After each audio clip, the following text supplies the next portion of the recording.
Hello students, I welcome you all once again. Last session में हमने क्या पढ़ा था? Overview of a cell. आज के सेशन में हम पढ़ने जा रहे हैं प्रोकैरियोटिक सेल। मैंने आपको इंट्रोडक्टरी लेक्चर में बता दिया था कि प्रोकैरियोटिक सेल और यूकैरियोटिक सेल क्या होता है। प्रोकैरियोटिक सेल मींस ऐसे सेल जिसके पास वेल डिफाइंड न्यूक्लियस नहीं होता है, ऐसे सेल को हम क्या बोलेंगे? Prokaryotic cell. प्रोकैरियोटिक सेल की चलो आप भी लिख लो फास्टली, प्रोकैरियोटिक सेल। क्या पढ़ना है आज हमें? Prokaryotic cell. Prokaryotic cell means क्या है? ऐसे सेल जिसके पास वेल डिफाइंड न्यूक्लियस नहीं है। तो यहाँ पे लिख देते हैं well defined nucleus is absent. Well defined nucleus is absent. इन सेल के अंदर बच्चों क्या नहीं होता? वेल डिफाइंड न्यूक्लियस नहीं होता। तो वेल डिफाइंड न्यूक्लियस एब्सेंट है, ऐसे सेल को हम क्या बोलेंगे? Prokaryotic cell. अब ये पाई किस में जाती है मैम? अगर इसके पास न्यूक्लियस ही नहीं तो ऐसे सेल किस में देखने के लिए मिलते हैं? फिर ऐसे सेल किस में पाई जाती है? जब भी आप बायोलॉजिकल क्लासिफिकेशन पढ़ेंगे तब आपको समझ में आएगा कि 5 किंगडम्स होते हैं। कितने किंगडम्स होते हैं? 5 किंगडम होते हैं। उसमें से पहला जो किंगडम है that is kingdom Monera. Kingdom Monera के अंदर बच्चों आपको 5 सेल देखने मिलती है प्रोकैरियोटिक सेल। किसमें देखने मिल रही है आपको prokaryotic cell? In kingdom Monera. Kingdom Monera क्या होता है मैम? किंगडम मोनेरा ऐसा किंगडम है बच्चों जिसमें हम सिर्फ और सिर्फ किसकी स्टडी करते हैं? बैक्टीरिया की स्टडी करते हैं। किसकी स्टडी करते हैं? हम सिर्फ इसके अंदर बैक्टीरिया की स्टडी करते हैं। मींस जो बैक्टीरियल सेल है, ये बैक्टीरियल सेल कैसी है? Prokaryotic cell. बैक्टीरियल सेल ही कैसी सेल है बच्चों? Prokaryotic cell. बैक्टीरिया के पास वेल डिफाइंड न्यूक्लियस नहीं होता।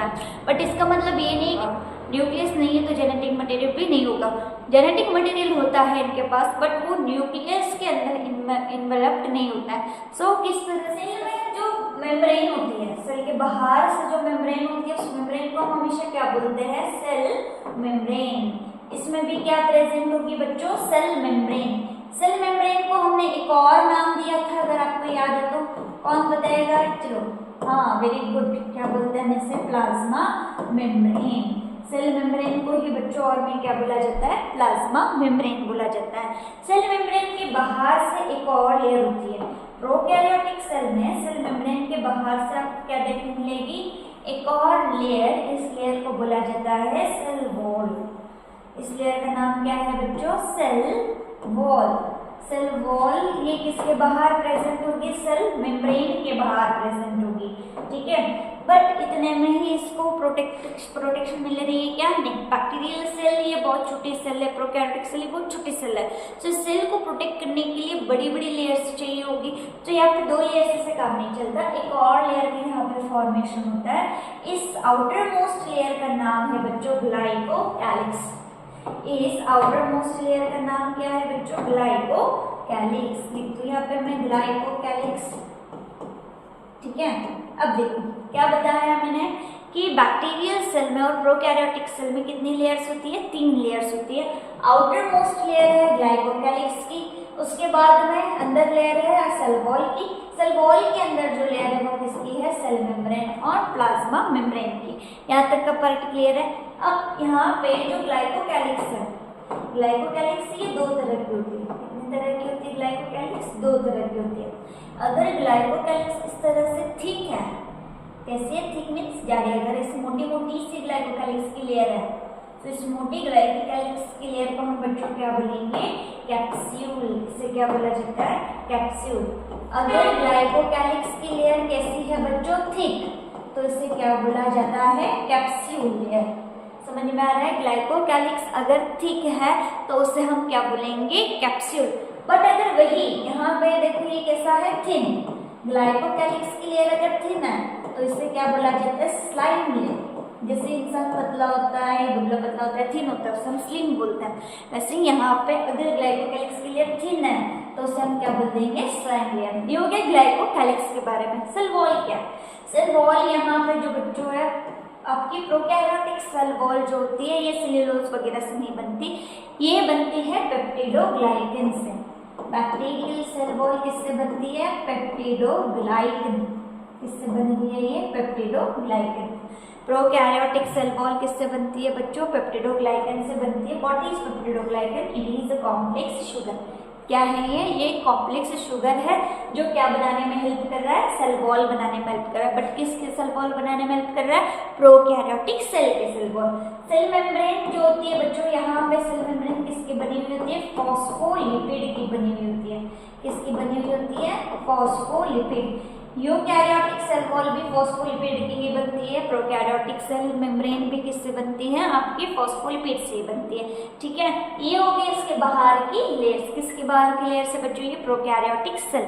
प्रोकैरियोटिक सेल में आउटर मोस्ट लेयर कौन सी होगी? ग्लाइकोकैलिक्स। ग्लाइकोकैलिक्स दो तरह की है। अगर ग्लाइकोकैलिक्स ठीक है तो इसे हम बोलेंगे कैप्सूल। अगर ग्लाइकोकैलिक्स थिन है तो इसे हम बोलेंगे स्लैंडर। इसके अंदर की जो लेयर होती है उसे हम बोलेंगे सेल वॉल। बैक्टीरियल सेल और प्रोकैरियोटिक सेल वॉल किससे बनी हुई होती है? पेप्टिडोग्लाइकन से बनी हुई होती है। सेल वॉल के अंदर क्या प्रेजेंट है? Cell membrane. सेल मेम्ब्रेन यहाँ पर भी किसी से बनी है? फॉस्फोलिपिड से बनी है। यहाँ तक का पार्ट क्लियर है? चलो बढ़ते हैं आगे की तरफ। अब यहाँ पे देखो बच्चों, प्रोकैरियोटिक सेल में आपको एक चीज देखने मिलती है। क्या देखने मिलती है? एक चीज देखने मिलती है। वो चीज क्या है? प्रोकैरियोट की जो प्लाज्मा मेम्ब्रेन है बच्चों को इस तरह के क्या शो करती है? इनफोल्डिंग शो करती है। क्या दिखाता है ये? इस तरह की इनफोल्डिंग। कौन दिखा रहा है ये इनफोल्डिंग्स? इनफोल्डिंग दिखा रहा है आपका प्लाज्मा मेम्ब्रेन। प्रोकैरियोटिक सेल की जो प्लाज्मा मेम्ब्रेन है वो इस तरह के इनफोल्डिंग्स दिखाती है, जिस इनफोल्डिंग को हम क्या बोलते हैं बच्चों? मेसोसोम। क्या है mesosome? Mesosomes are nothing but the infolding of plasma membrane. तो प्लाज्मा मेम्ब्रेन की इनफोल्डिंग को हमने क्या नाम दे दिया है? मेसोसोम।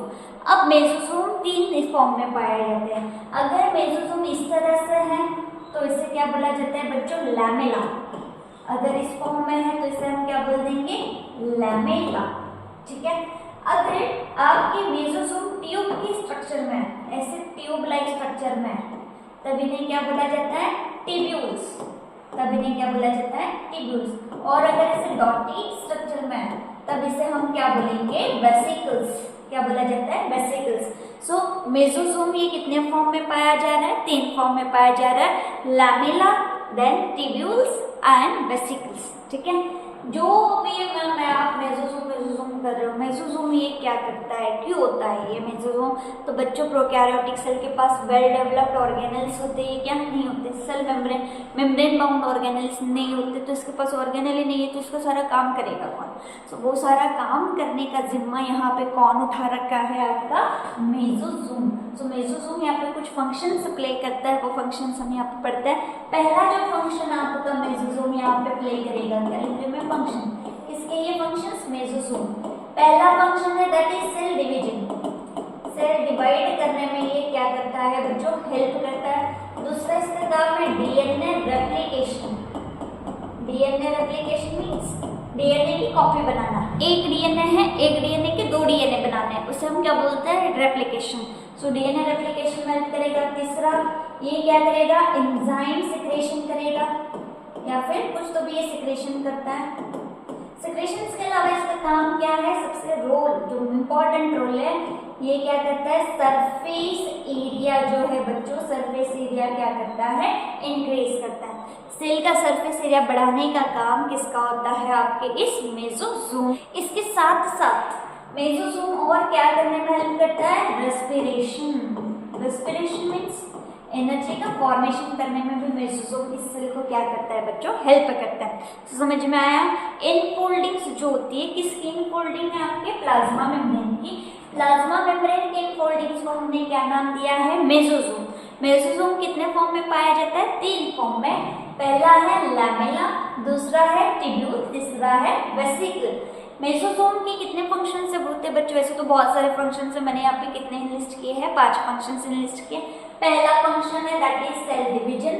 दूसरा फंक्शन है that is DNA replication, means DNA की क्या बनानी है? कॉपी बनानी है। तीसरा फंक्शन क्या है? Enzyme secretion. चौथा फंक्शन है सरफेस एरिया बढ़ाना है। किसका सरफेस एरिया बढ़ाना है? प्रोकैरियोटिक सेल का सरफेस एरिया बढ़ाना है। उसके बाद हमें क्या आता है? रेस्पिरेशन। रेस्पिरेशन मीन्स क्या करना है? एनर्जी का फॉर्मेशन करना है। सो ये सारा काम आपकी प्रोकैरियोटिक सेल में कौन परफॉर्म करवाता है? मेसोसोम। अब देखो, ये हो गया बाहर का सारा पार्ट। सेल के अंदर जो जगह होती है बच्चों, हमें पता होता है कि सेल के अंदर की इस जगह को हम क्या बोलते हैं? साइटोप्लाज्म। क्या बोला जाता है इसे? साइटोप्लाज्म। प्रोकैरियोटिक सेल के पास न्यूक्लियस नहीं है, मीन्स वेल डेवलप्ड न्यूक्लियस नहीं है, बट न्यूक्लियस के जैसा एक स्ट्रक्चर यहाँ पे क्या होता है? पड़ा हुआ होता है। न्यूक्लियस के जैसा जो स्ट्रक्चर होता है बच्चों, उसे क्या बोला जाता है? न्यूक्लियोइड। क्या बोला जाता है इसे? न्यूक्लियोइड। प्रोकैरियोटिक सेल के पास खुद का क्या होता है बच्चों? डीएनए होता है। बट ये जो डीएनए है, ये डीएनए कैसा है? सर्कुलर है और रिंग शेप है। दिख रहा है ये डीएनए? सर्कुलर और रिंग शेप। कैसा होता है प्रोकैरियोटिक डीएनए? सर्कुलर और रिंग शेप। ये क्या है इसका? डीएनए। डीएनए कैसा है? सर्कुलर और ring shape and non-histone histone क्या है बच्चों? हिस्टोन ये प्रोटीन है जो यूकैरियोटिक डीएनए को फोल्ड करने में हेल्प करवाता है। बट प्रोकैरियोटिक डीएनए के पास में ये हिस्टोन नहीं होता, इसलिए डीएनए कैसा है? नॉन हिस्टोन है और सर्कुलर है। यहाँ तक बात समझ में आ गया? अब देखो, बैक्टीरियल सेल और प्रोकैरियोटिक सेल में एक्स्ट्रा डीएनए पड़ा हुआ होता है। एक्स्ट्रा क्रोमोसोमल डीएनए क्या हुआ होता है? पड़ा हुआ होता है। इस एक्स्ट्रा क्रोमोसोमल डीएनए को हम क्या बोलते हैं बच्चों? प्लाज्मिड। इसे क्या बोला जाता है? प्लाज्मिड। क्या है plasmid? It is nothing but the extra chromosomal DNA. क्या है ये? Extra chromosomal DNA. प्लाज्मिड ये क्या है? एक्स्ट्रा डीएनए जो सेल के साइटोप्लाज्म में पड़ा हुआ है, उसे हम क्या बोलते हैं? प्लाज्मिड। बच्चों जो प्लाज्मिड होता है ना, प्लाज्मिड ये जेनेटिक मटेरियल, एक बैक्टीरिया से दूसरे बैक्टीरिया में अपना जेनेटिक मटेरियल ट्रांसफर करने में क्या करता है? हेल्प करता है। मींस प्लाज्मिड के पास कुछ तो भी क्या होते हैं? एफ जीन्स होते हैं। प्लाज्मिड के पास क्या होते हैं बच्चों? एफ जीन्स होते हैं। ये एफ जीन एक स्ट्रक्चर बनाने में हेल्प करते हैं, जिस स्ट्रक्चर का नाम है पिलाई। क्या है इस प्लाज्मिड के पास? F gene. F gene pili बनाने में क्या करते हैं? हेल्प करते हैं। पिलाई ये क्या है वो हम आगे पढ़ेंगे, बस इतना याद रखो कि इसके पास खुद का डीएनए है। डीएनए के अलावा इसके पास एक एक्स्ट्रा क्रोमोसोमल डीएनए है जिसे हम बोलते हैं प्लाज्मिड, और उस प्लाज्मिड के पास क्या है? F gene. यहाँ तक का पार्ट समझ में आया है? अब देखो, इनके अलावा राइबोसोम्स प्रेजेंट होते हैं। क्या प्रेजेंट होते हैं? राइबोसोम्स। बट अगर आपने इस वाला मेरा पार्ट पढ़ा होगा तो मैंने वहां पे डिफरेंशिएशन किया था प्रोकैरियोटिक और यूकैरियोटिक में। सो प्रोकैरियोटिक राइबोसोम जो होता है बच्चों को कितना एस होता है? 70। S is nothing but this Svedberg unit. अब 70 एस कैसे बना? राइबोसोम जो है बेसिकली राइबोसोम के कितने सब यूनिट होते हैं? 2 सब यूनिट होते हैं। कितने सब यूनिट है राइबोसोम के? 2 सब यूनिट है। एक होता है लार्ज सब यूनिट और एक होता है स्मॉल सब यूनिट। प्रोकैरियोटिक में जो लार्ज सब यूनिट है ये कितने से बनता है? 50s से बनता है, और जो स्मॉल सब यूनिट होता है ये कितने से बनता है? 30s। ठीक है भाई, राइबोसोम की कितने यूनिट्स होते हैं? 2 यूनिट्स होते हैं। एक होता है लार्ज सब यूनिट, एक होता है स्मॉल सब यूनिट। लार्ज सब यूनिट जो है ये किससे बनता है? 50s। स्मॉल सब यूनिट जो होता है वो किससे बनता है? 30s। और इन दोनों को मिला के 80s नहीं होता है। आप बोलेंगे मैम आपका मैथ्स वीक है, 50 और 30 तो 80 होता है, 80 होता है। बट यहाँ पे मैथ्स अप्लाई करना है क्या बच्चों? ना, यहाँ पे मैथ्स अप्लाई नहीं करना है। इसको मिला के कितना हो रहा है यहाँ पे? 70s।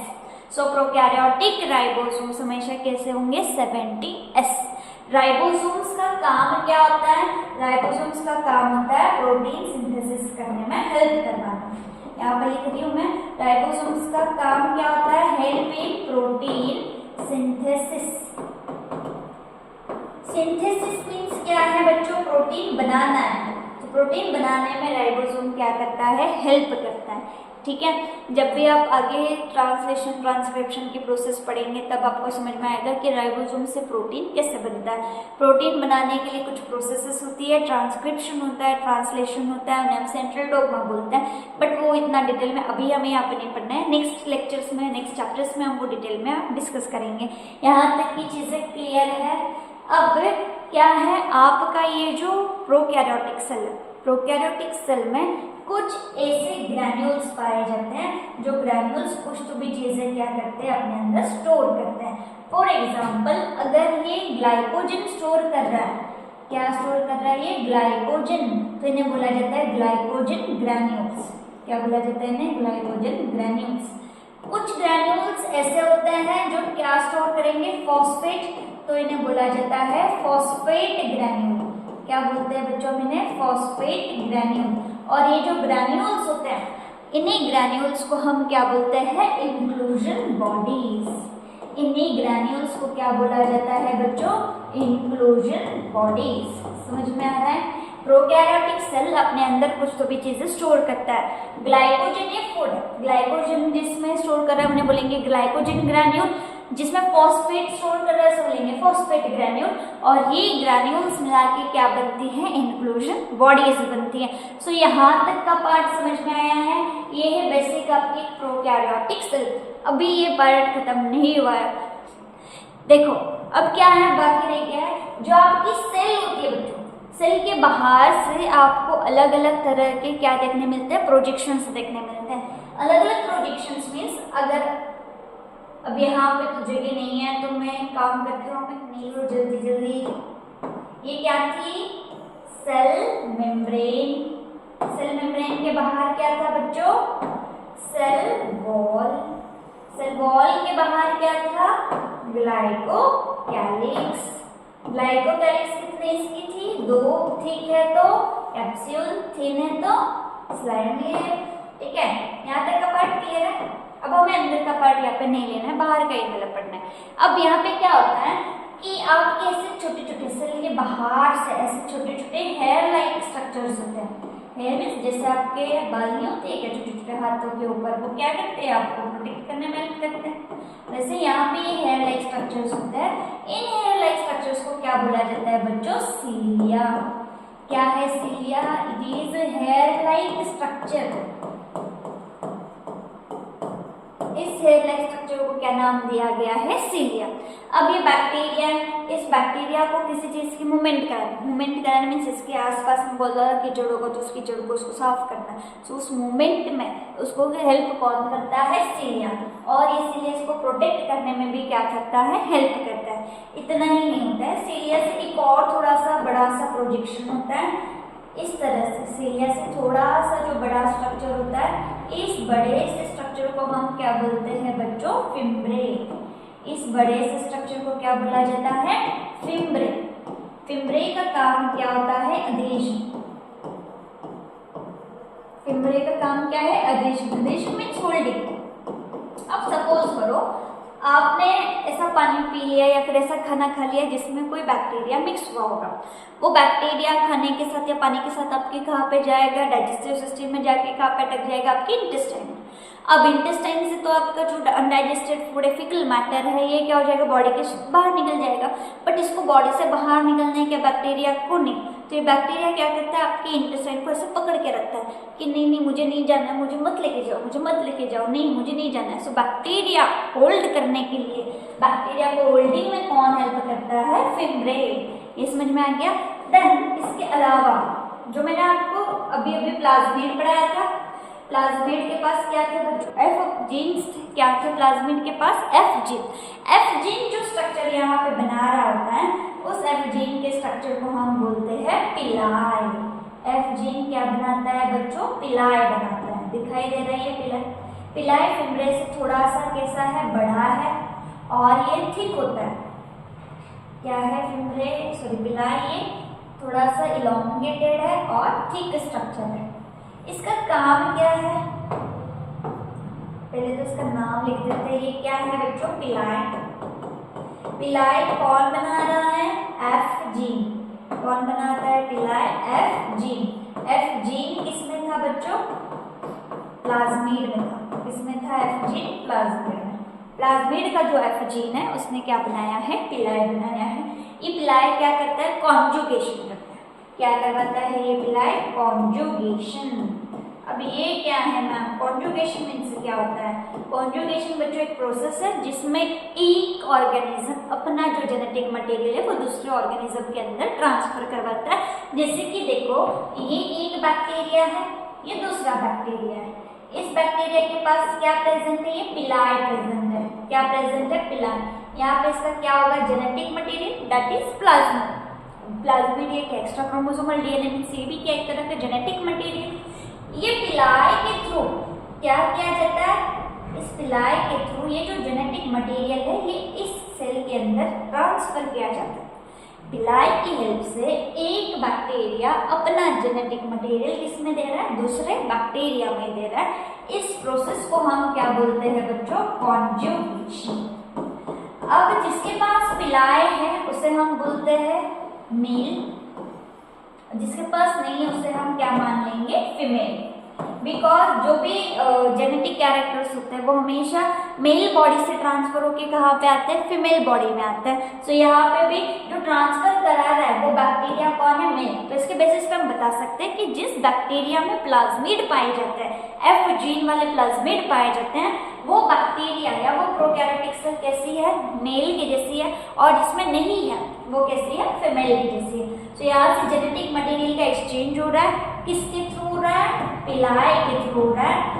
कौन सी प्रोसेस से हो रहा है? कॉन्जुगेशन से हो रहा है। तो पिलाय का काम समझ में आ गया। जेनेटिक मटेरियल क्या करवाना है? एक्सचेंज करवाना है। इसके अलावा प्रोकैरियोटिक सेल में एक बड़ी सी जैसा बड़ा सा पूंछ लाई स्ट्रक्चर होता है। दिखाई दे रहा है? एक ऐसा बड़ा सा क्या है ये? टेल लाइक स्ट्रक्चर, पूंछ। इस बड़ी सी पूंछ को क्या बोला जाता है बच्चों? फ्लैजिला। इस बड़ी सी पूंछ को क्या बोला जाता है? फ्लैजिला। किसी किसी बैक्टीरिया के पास एक फ्लैजिला होता है, किसी किसी बैक्टीरिया के पास दो फ्लैजिला होता है, किसी किसी बैक्टीरिया के पास बहुत सारे फ्लैजिला होते हैं। फ्लैजिला का काम होता है मूवमेंट करवाना। फ्लैजिला का काम क्या है? मूवमेंट करवाना। जैसे कि आपने यूकैरियोट में स्पर्म सेल देखी होगी या सुना होगा, स्पर्म सेल ऐसी होती है। इसके पास में भी क्या होता है? फ्लैजिला होता है। तो वैसे मूव करके करके करके मेल बॉडी से निकल के कहाँ पे आते हैं? फीमेल बॉडी में आते हैं। वैसे ये बैक्टीरिया या फिर ये बैक्टीरियल सेल एक जगह पर रह के बोर हो गए, इसको एक जगह से दूसरी जगह जाना है। सो जुई जुई जुई जुई मूवमेंट करने के लिए इसे क्या चाहिए? फ्लैजिला चाहिए। फ्लैजिला किसमें हेल्प करा रहा है? इसके मूवमेंट में हेल्प करा रहा है। समझ में आ गया? अब फ्लैजिला को 3 भाग में बांटा गया है। कितना बांटा है मैम इनको? फ्लैजिला को कितने भाग में बांटा गया है बच्चों? 3 भाग में बांटा गया है। ये होता है इसका बेसल बॉडी। क्या है ये? Basal body. ये हुक जैसा स्ट्रक्चर दिखाई दे रहा है, ऐसे दिख रहा है ना? ये कैसा दिख रहा है? ऐसा हुक जैसा।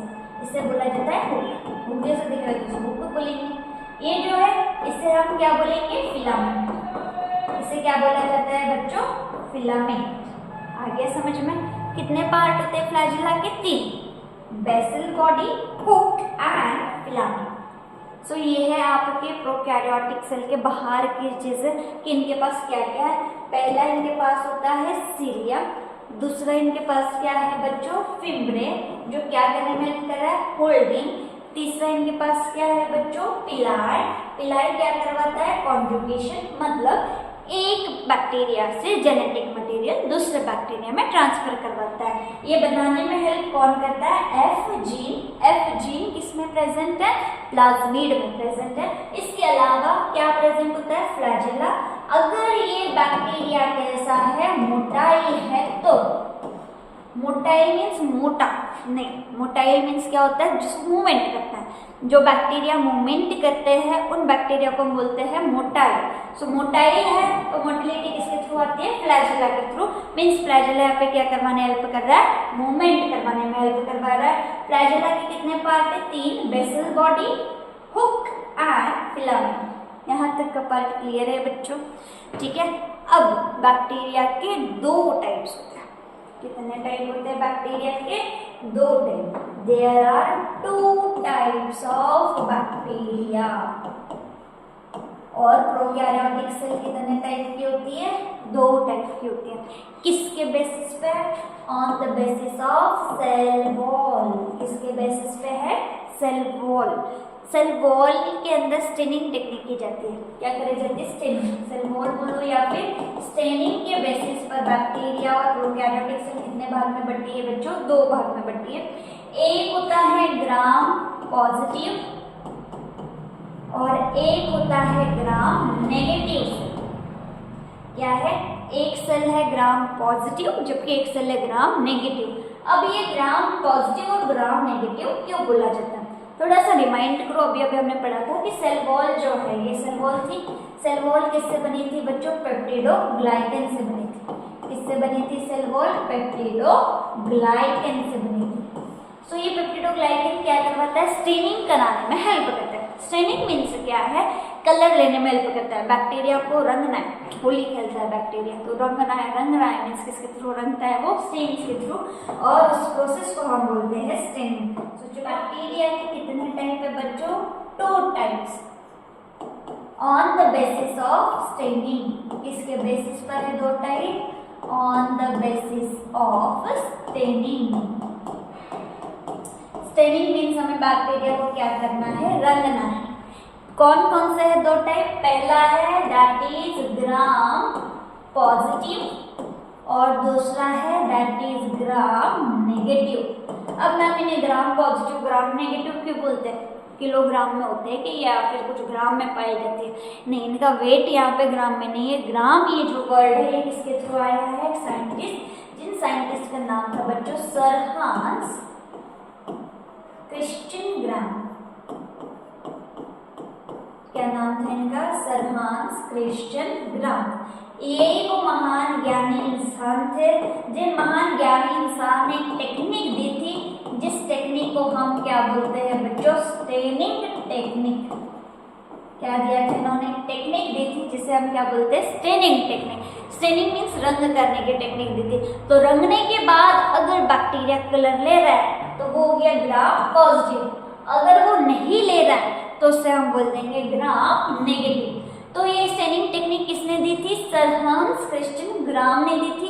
इसीलिए इस टेक्निक को या फिर इस बैक्टीरिया को हम क्या बोलते हैं? Gram positive gram negative. और इस स्टेनिंग का भी नाम पड़ गया gram staining technique. Staining technique का भी नाम क्या पड़ गया बच्चों? Gram staining technique. तो ये ग्राम वर्ड कहाँ से आया है? ये साइंटिस्ट के नाम से आया है। समझ में आ गया? अब होता क्या है? तो यहाँ पे हम ग्राम स्टेनिंग पढ़ते हैं। 2 तरह के बैक्टीरिया होते हैं। कितने तरह के बैक्टीरिया हैं? 2 तरह के। सपोज ये एक बैक्टीरिया है, ये दूसरा बैक्टीरिया है। सेल मेम्ब्रेन के बाहर कौन सी मेम्ब्रेन होती है बच्चों? सेल वॉल की मेम्ब्रेन होती है। एक जो बैक्टीरिया है उसकी सेल वॉल कैसी है? ठीक है, दिख रही है। एक जो बैक्टीरिया इसकी सेल वॉल कैसी है? ठीक है। और एक जो बैक्टीरिया है इसकी सेल वॉल कैसी है? थिन। एक जो बैक्टीरिया है इसकी सेल वॉल कैसी है? थिन। दिखाई दे रहा है? 2 बैक्टीरिया लिए हैं हमने। एक बैक्टीरिया की सेल वॉल कैसी है? ठीक है। एक बैक्टीरिया की सेल वॉल कैसी है? थिन। जिस बैक्टीरिया की सेल वॉल थिन है उसके बाहर एक और लेयर पाई जाती है, पतली सी। ये जो लेयर है बच्चों ये किसकी है? ग्लाइकोप्रोटीन की है। इसकी ये लेयर ग्लाइकोप्रोटीन की है। ठीक है। इसके अंदर ये जो लेयर है ये किसकी थी? सेल वॉल की थी। ये जो लेयर है ये लेयर किसकी है? Cell wall. ये भी क्या है? Cell wall. बट इसकी सेल वॉल ठीक है, इसकी सेल वॉल थिन है, इसलिए इसके बाहर एक और लेयर बन गई किसकी? ग्लाइकोप्रोटीन की। यहाँ तक समझ में आ गया? अब देखो स्टेनिंग कैसे करी जाती है। स्टेनिंग करने के लिए स्लाइड लेनी पड़ती है। क्या लेनी पड़ती है? स्लाइड। स्लाइड में एक कांच का छोटा सा टुकड़ा होता है, वो आपको लेना पड़ता है। स्लाइड के ऊपर आपको क्या करना पड़ता है बच्चों? सस्पेंशन का स्मीयर बनाना पड़ता है। इस तरह से क्या बनाया जाता है? सस्पेंशन का स्मीयर बनाया जाता है। इस स्मीयर के अंदर ये दोनों भी सस्पेंशन क्या होता है? तो लिक्विड जो बैक्टीरिया होता है ना, बैक्टीरिया का लिक्विड जो कल्चर होता है उसे हम क्या बोलते हैं? सस्पेंशन। इस सस्पेंशन का ये इस तरह से जो आप बना रहे हैं ना, इसे हम क्या बोलते हैं? स्मीयर। इस सस्पेंशन में दोनों भी बैक्टीरिया है। ये मोटी सेल वाला भी बैक्टीरिया है और ये पतली सेल वाला भी बैक्टीरिया है, ठीक है। अब हमें देखना है दोनों में से ग्राम पॉजिटिव बैक्टीरिया कौन सा है, ग्राम नेगेटिव बैक्टीरिया कौन सा है। तो जैसे ही आप ये स्मीयर बनाते हो, इसके ऊपर सबसे पहला स्टेन ऐड किया जाता है। क्या ऐड किया जाता है? स्टेन टेक्निक है ना, स्टेनिंग टेक्निक। तो स्टेन ऐड करना मीन्स इसे रंग देना है। तो स्टेनिंग टेक्निक के लिए सबसे पहला जो स्टेन यहाँ पे यूज किया जाता है, ये कौन सा है बच्चों? Methylene blue. कौन सा स्टेन है ये? Methylene blue. मिथाइलिन ब्लू है मीन्स ये कैसा कलर देगा? ब्लू कलर देगा। तो चलो रंग देते हैं इन दोनों सेल को मिथाइलिन ब्लू से। इस वाले सेल ने अपने ऊपर क्या कर लिया है? ये ब्लू स्टेन ले लिया है, दिख रहा है? ये ब्लू स्टेन इसने अपने ऊपर ले लिया है। सेल वॉल ही लेगा, सेल मेम्ब्रेन कलर लेता है कि ये स्टेन सेल मेम्ब्रेन नहीं लेगा, स्टेन जो है ये कौन लेगा? सेल वॉल लेगा। यहाँ पे भी ये अपने अंदर थोड़ा सा क्या ले लेता है? ये मिथाइलिन ब्लू का थोड़ा सा कलर अपने ऊपर ले लेता है, ठीक है। ले लिया है दोनों ने भी कलर। अब ये जो कलर लिया है इसे हमें क्या करवाना है? फिक्स करवाना है। फिक्स कराने के लिए यहाँ पे क्या यूज किया जाता है बच्चों? Grams iodine. क्या यूज किया जाता है यहाँ पे? Grams iodine. Methylene blue add करने के बाद ग्राम्स आयोडीन ऐड करके इस कलर को क्या किया जाता है? बैक्टीरिया के ऊपर फिक्स किया जाता है। जैसे दीवार को कलर करते हैं, पहले हम ऐसे सादा एक हाथ मारते हैं, फिर उसको और ज्यादा फिक्स करने के लिए हम दोबारा से उसको कलर करते हैं ना, वैसे यहाँ पे बैक्टीरिया स्टेन फिक्स करने के लिए हम वहाँ पे क्या यूज करेंगे? Grams iodine.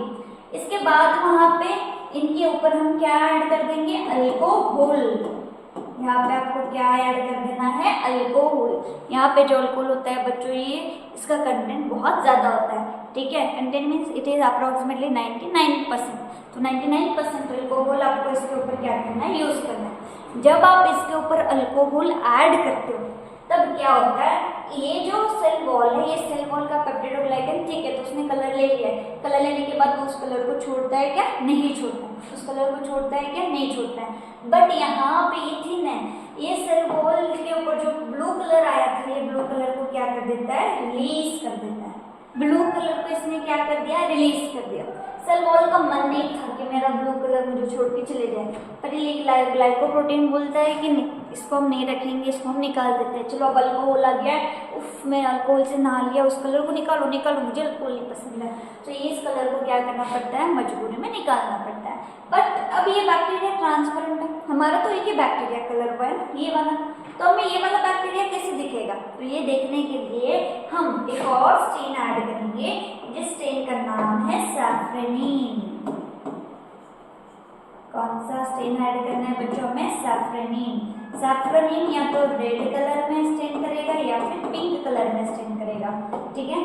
सो हम जो स्टेन यहाँ पे ले रहे हैं, सपोज हमने इसको लाल कलर से रंग दिया है सैफ्रेनिन, तो यहाँ पे ये जो आपकी सेल वॉल होगी, ये सेल वॉल कौन सा कलर ले लेगी?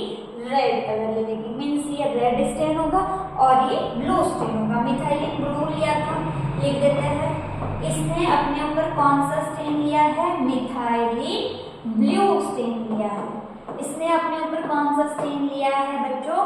सैफ्रेनिन। क्या लिया इसने अपने ऊपर? सैफ्रेनिन। मिथाइलिन ब्लू लेने की वजह से इसका कलर हमें कैसे दिखाई देगा? ब्लू कलर दिखाई देगा। सैफ्रेनिन लेने की वजह से ये बैक्टीरिया का कलर हमें कैसा दिखाई देगा? रेड और पिंक। अगर बैक्टीरिया ब्लू कलर का अपीयर हो रहा है तो इसे हम बोल देंगे इट इज ग्राम पॉजिटिव। ये कैसा हो जाएगा? Gram positive. अगर ये रेड कलर अपने ऊपर ले रहा है तो इसे हम बोल देंगे ग्राम नेगेटिव। देखो रेड कलर हमेशा डेंजर का साइन होता है, नेगेटिव का साइन होता है। सो यहाँ पे अगर रेड कलर ले रहा है तो ग्राम नेगेटिव। ब्लू स्टेन अगर ले रहा है, कलर ले रहा है, तो हम इसे बोलेंगे ग्राम पॉजिटिव। ये होती है स्टेनिंग टेक्निक। इसी स्टेनिंग टेक्निक के बेसिस पे बैक्टीरिया के कितने टाइप्स पड़े हैं बच्चों? 2। एक ग्राम पॉजिटिव, एक ग्राम नेगेटिव। ये ग्राम क्यों बोला जाता है? बिकॉज एक साइंटिस्ट ने दिया था, जिस साइंटिस्ट का नाम क्या था? सर हांस क्रिश्चियन ग्राम। क्या नाम था इन साइंटिस्ट का? सर हांस क्रिश्चियन ग्राम। सर हांस क्रिश्चियन ग्राम ने क्या दी थी बच्चों? Staining technique. इसलिए इसे हम बोलते हैं ग्राम्स स्टेनिंग। क्या बोला जाता है इसे? Grams staining. अब स्टेनिंग करने के लिए सबसे पहले हमें क्या करना पड़ता है? स्लाइड लेनी पड़ती है, ग्लास स्लाइड। उसके ऊपर हमें क्या बनाना पड़ता है? सस्पेंशन का स्मीयर। इसका स्मीयर बनाएंगे आप सस्पेंशन। सस्पेंशन ये क्या है? Liquid culture of bacteria. Suspension means क्या होता है, लिक्विड कल्चर ऑफ बैक्टीरिया। इस बैक्टीरिया के सस्पेंशन में हमने क्या बना दिया, स्मेयर। स्मेयर बनाने के बाद हमें इसको क्या करना है, थोड़ा सा ड्राई हीट करना है, ठीक है, मीन्स ड्राई करना है। ड्राई करने के बाद हम इसमें एक स्टेन ऐड करेंगे, that is methylene blue. Methylene blue दोनों भी ले लेगा, ये वाला भी ले लेगा मोटी सेल वाला और ये पतली सेल वाला भी ले लेगा। बाद में इस मिथाइलिन ब्लू को फिक्स करने के लिए हम क्या ऐड कर देंगे, ग्राम्स आयोडीन। इसने अपने ऊपर स्टेन लिया है नहीं लिया, और उसको कंफर्मेशन करने के लिए हम उस पर क्या कर देंगे, अल्कोहल ऐड कर देंगे। इसको अल्कोहल से कोई फर्क पड़ता है क्या, नहीं, बट इसको अल्कोहल से फर्क पड़ रहा है, ये ब्लू कलर अपने ऊपर से क्या कर रहा है, रिमूव कर रहा है। बट हमें देखना है कि दो बैक्टीरिया कौन कौन से, इसलिए देखने के लिए हमने एक चौथा यहाँ पे नेक्स्ट स्टेन ऐड कर दिया, दैट इज सफ्रनिन। तो इसने अपने ऊपर सफ्रनिन थोड़ा सा ही लिया हुआ होता है, या फिर इसने अपने ऊपर सफ्रनिन नहीं लिया होता है, ये अपने ऊपर क्या ले लेता है, सफ्रनिन ले लेता है। तो इसलिए जब भी आप इसको माइक्रोस्कोप के अंदर ऑब्जर्व करेंगे, आपको दो तरह के बैक्टीरिया देखने मिलेंगे। कुछ बैक्टीरिया ब्लू कलर के दिखाई देंगे बिकॉज उन्होंने मिथाइलिन ब्लू लिया है, या फिर पर्पल कलर के दिखाई देंगे, ठीक है। देन दूसरे जो बैक्टीरिया है वो रेड और पिंक दिखाई देंगे बिकॉज उन्होंने क्या लिया है, सफ्रनिन लिया है। तो जिसने ब्लू लिया है वो हो गया ग्राम पॉजिटिव, जिसमें रेड सफ्रनिन स्टेन लिया है वो क्या हो गया, ग्राम नेगेटिव। ये होती है स्टेनिंग टेक्निक, ग्राम से स्टेनिंग ऐसे करी जाती है। समझ में आया है यहाँ तक का पार्ट। सो आज के इस लेक्चर में हमने क्या पढ़ा है, देखो सबसे पहले हमने देखा है दैट इज प्रोकैरियोटिक सेल। क्या पढ़ा है बच्चों, हमने प्रोकैरियोटिक सेल। प्रोकैरियोटिक सेल में सबसे पहले हमने पढ़ी है बाहर की मेम्ब्रेन्स। इन मेम्ब्रेन्स का काम क्या है, सेल को प्रोटेक्ट करना, ठीक है। मेम्ब्रेन्स के बाद हमने क्या पढ़ा था कि अंदर की तरफ इनफोल्डिंग होती है, उसे हम मेसोसोम बोलते हैं। अंदर की जो खाली जगह है उसे हम क्या बोलते हैं, साइटोप्लाज्म। साइटोप्लाज्म में क्या पढ़ा हुआ होता है बच्चों, circular and non histone DNA.